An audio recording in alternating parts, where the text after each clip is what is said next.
about England for a little bit. So we were in Germany, we went to Switzerland, now we're going to England. And in England, the Reformation reaches all the way to England, but it's going to happen in a little bit of a different way. So where in Germany and Switzerland it was led by priests that were questioning the way the Catholic Church was being run, in England the Reformation happens through this guy, King Henry VIII. So Henry VIII is not necessarily like a super pious king or anything, but what happens is that he is married to his first wife, Catherine of Aragon, who you can see up here. And as a king, he has this sole goal to have a son, to have an heir to pass on his kingship to. And so as his marriage with Catherine of Aragon goes on, he realizes that she keeps having girls, or she's unsuccessful in having a boy and having a son. And so he becomes frustrated with her. But he also falls for one of her maids of honor, one of her ladies-in-waiting, Anne Boleyn. Anne Boleyn is a younger woman. She catches his attention, and he starts pursuing her. But Anne Boleyn says, I'm not going to make it that easy for you. You're not going to get a piece of this until we're married.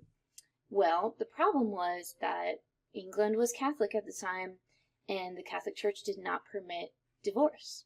So he couldn't divorce his wife to marry Anne Boleyn. And so he takes it to the Pope. He says, I need to divorce my wife. He comes up with arguments for why he should be allowed to do this, and the Pope just refuses. And so the Pope is taking so long to convince, and it's not going well. So Henry just decides to take matters into his own hands, and he decides that I'm the king, and the church can't tell me what to do, so I'm going to make my own church. So he creates the Protestant Church of England, or the Church of England, and sets that up in 1534 officially so that he can get divorced from Catherine of Aragon, so he can marry Anne Boleyn and try to have a son. Now, the interesting thing that you might notice here is those are two of the ladies we see in this picture. There are four more ladies here, so what's going on with that? So, just as dramatic as any reality TV show, Henry VIII ends up having 6 wives in his life. And the first is divorced, and then Anne Boleyn. Obviously, his goal is to have an heir, and Anne Boleyn equally is having trouble where she has a couple of daughters who will become very famous. We'll talk about them in a minute. But when she finally is pregnant with a boy, the boy is stillborn, and he's at his wit's end, and he decides that she's not the one. As he gets older in his life, by the way, he gets sort of a little bit paranoid. He starts to go a little crazy. And so he starts to get more and more desperate. And so he has Anne Boleyn executed. Now, you might ask why.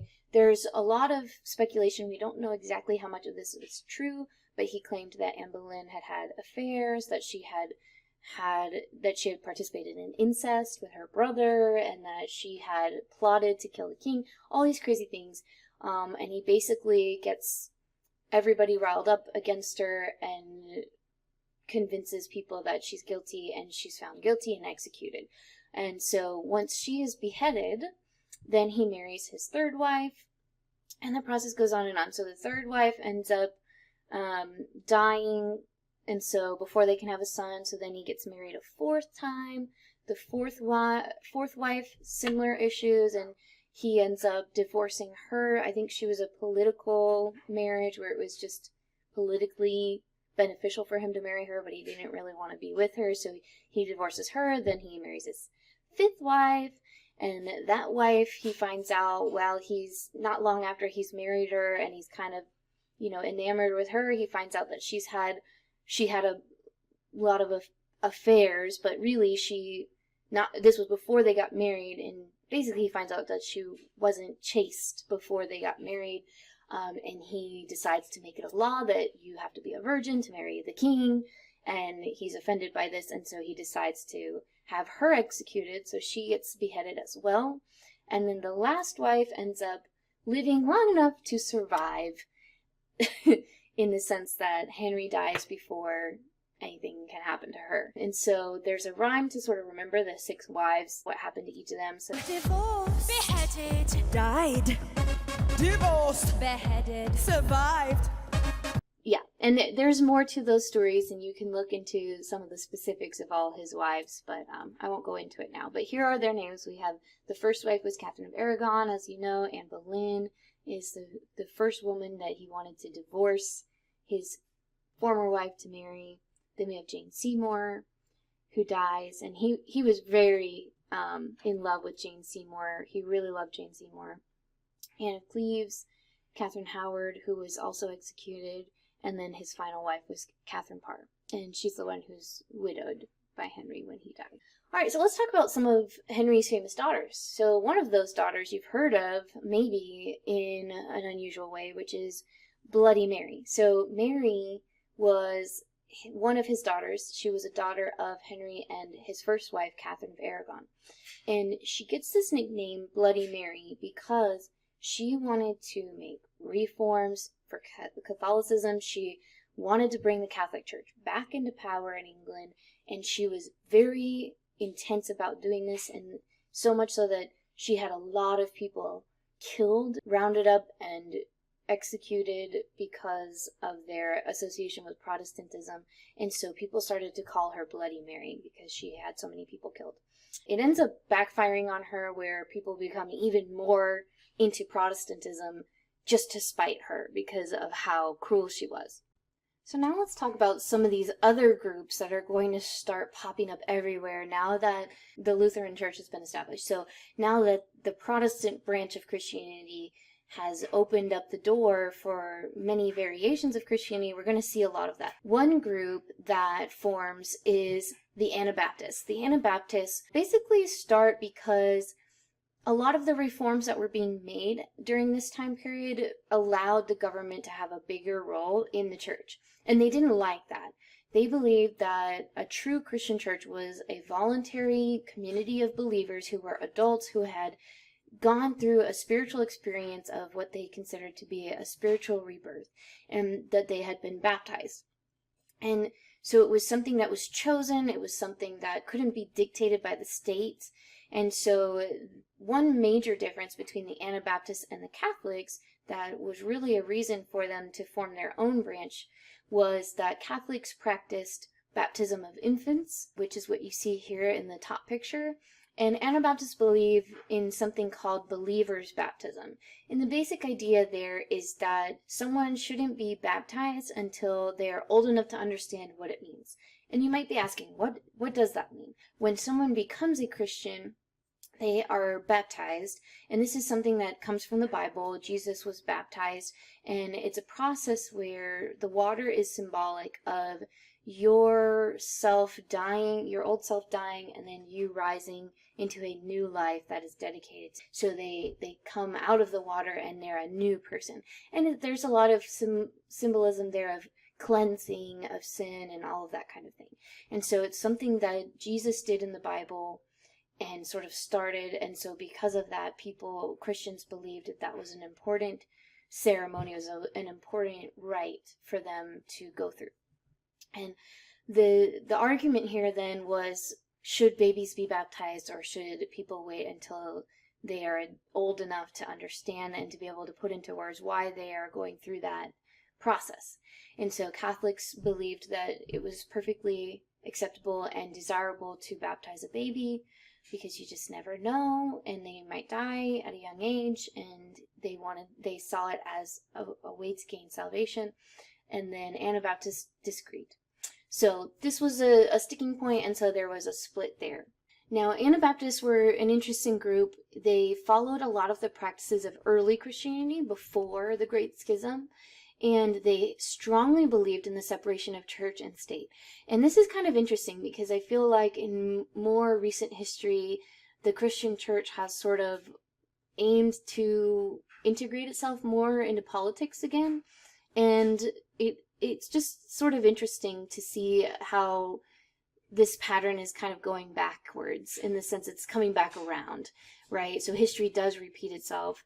But Anabaptists were very against the mixture of church and state. Remember that they didn't like that the government was getting more involved in the way the church was being run. And this has always been a problem in the Christian church. It's always been a battle over how much the government and the church should be involved with each other. And even to this day, it's hotly debated among Christians, and there are a lot of strong opinions on both sides. So, but historically, it usually doesn't go great for the church. The Anabaptists, though, because they were very unique at the time, these were not ideas that most Christians held, they were considered to be dangerous. They were dangerous radicals, and so they were persecuted by other Christians. What we know as Anabaptists is more what we associate with the Amish. So people who are Amish are the closest to this group that formed during Martin Luther's time. All right, so let's talk a little bit about how Protestantism, the Protestant branch of Christianity, viewed things like gender equality. So one thing that was new about Protestantism was they had a little bit different view of the family than the Catholic Church. So Catholics really emphasized celibacy, which is refraining from sexual intercourse, but Protestants did not believe that that was necessary, in the sense of, a priest could have a wife, could get married, and have a sexual relationship with his wife. And so family was really important to the Protestant church. And even today, it's very much seen as almost a requirement for Protestant pastors and priests and preachers to be married. There's actually a lot of pressure on Protestant church leaders to be married, because people see them as being more capable of helping their congregation by counseling people when they're going through familial struggles, because they can relate. So Protestants saw this as a good thing, and they believed that a wife should be obedient to her husband. They based this on biblical passages that talked about women being obedient to the husband. However, they believed that this was a form of equality. And it's kind of hard to explain. It sounds very strange to modern ears because we're very, progressive. We are a lot more liberal with the way that we think about this nowadays. But they saw this not as a wife being below the husband in her rights and in equality. So it was more of a default to someone if it came down to, we got to make a decision, it was a default to make things run more smoothly in the family, to have the husband be the head of the family. However, sadly, a lot of this has been used throughout history to oppress women, and so even though Protestants claimed that it was not unequal and that women and men were seen as equal in the family and should be equal, that is not how this panned out most of the time. In fact, it usually resulted in women being sort of limited to the home, that family life was the only place for them. And so it really didn't change women's roles in society. It didn't give them more opportunities or really change the patriarchal system, even though there are claims that it was more equal. All right, so as the Protestant Reformation is going on, and as Lutheranism has spread throughout Europe into Scandinavia, and Calvinism has spread through Switzerland and France and the Netherlands, and now England has its own national Protestant church, the Catholic Church is rapidly declining and losing power. And as you can imagine, they're freaking out about this. So there is a smaller Reformation that happens within the Catholic Church to sort of counteract this. So the Catholic Reformation is a response to the Protestant Reformation. And as part of this, a group called the Jesuits is formed. And the Jesuits are a group of people who were very important to the papal monarchy, meaning the Pope. They were dedicated and obedient to the Pope. They were, their first priority was to serve the Pope. And this group spread its ideas through education, and their goal was to help the Catholic Church regain its standing in the world and regain its power and continue to spread. So one of the things that happens as a result of the Catholic Reformation and as the Catholic Church is trying to sort of regain their power is that they reform the papal monarchy. And so it's this reorganization of Catholic leadership. So there is an event called the Council of Trent that occurs, where all the different leaders in the Catholic Church get together. Anyone that was anyone in the Catholic Church got together in Trent and started talking about what they could do. And these meetings are on and off for about 18 years, so it's a long process.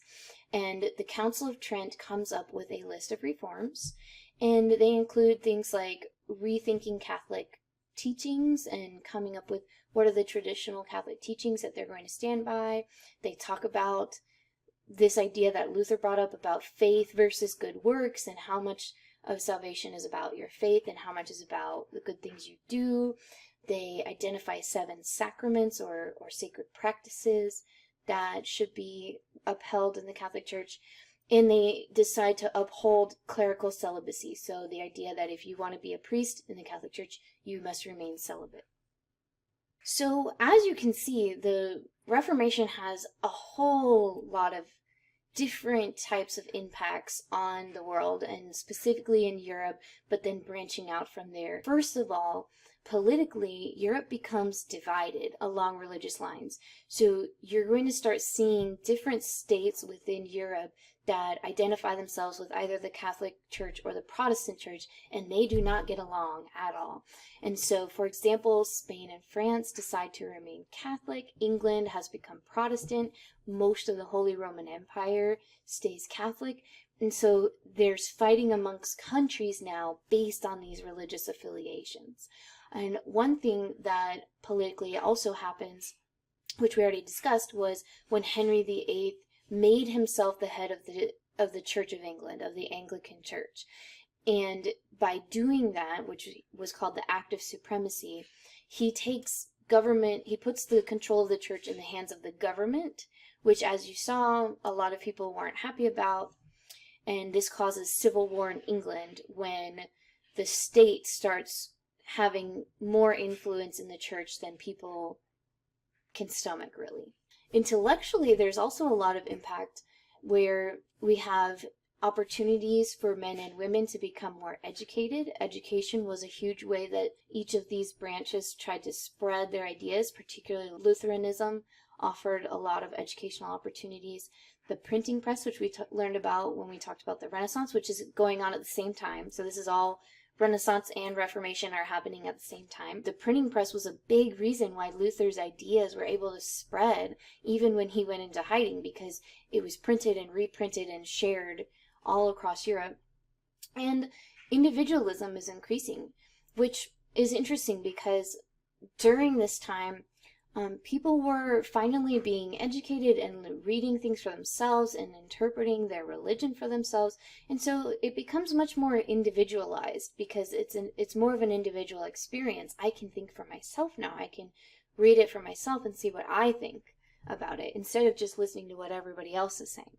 The Reformation even has an impact on art at the time. So we talked a little bit before break about medieval versus Renaissance art. As far as art and its connection to the Renaissance, more Protestant ideas are going to be reflected in art in specifically Northern Europe. There's more of an emphasis on a personal relationship with God instead of God being this fancy figure up on a cloud.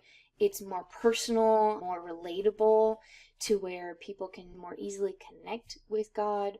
And you see a lot fewer icons, so those images of Jesus or the saints or religious leaders, there's a lot less of that and more, like we talked about with the Renaissance, more humanist ideas and subjects within the artwork. Economically, we see a continuing growth of the economic powers of the middle class. So the middle class is growing and expanding and gaining power.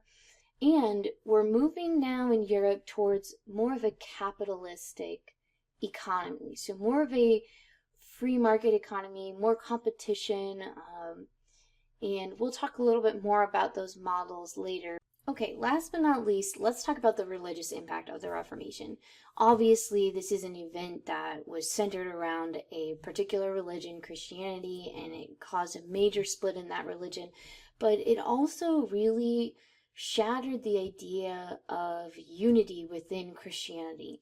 And there are many Catholics especially who see this today as a sad day in history, that the Christian church became split forever and that they hoped for reunification, where Protestants still sort of celebrate it as freeing themselves of this idea of achievement in order to get into heaven. So there are still a lot of mixed feelings about this, but definitely a lot of deep-seated feelings about this date in history. It really creates a disunity among European Christians. You also see the Catholic Counter-Reformation that we talked about at the end of these notes.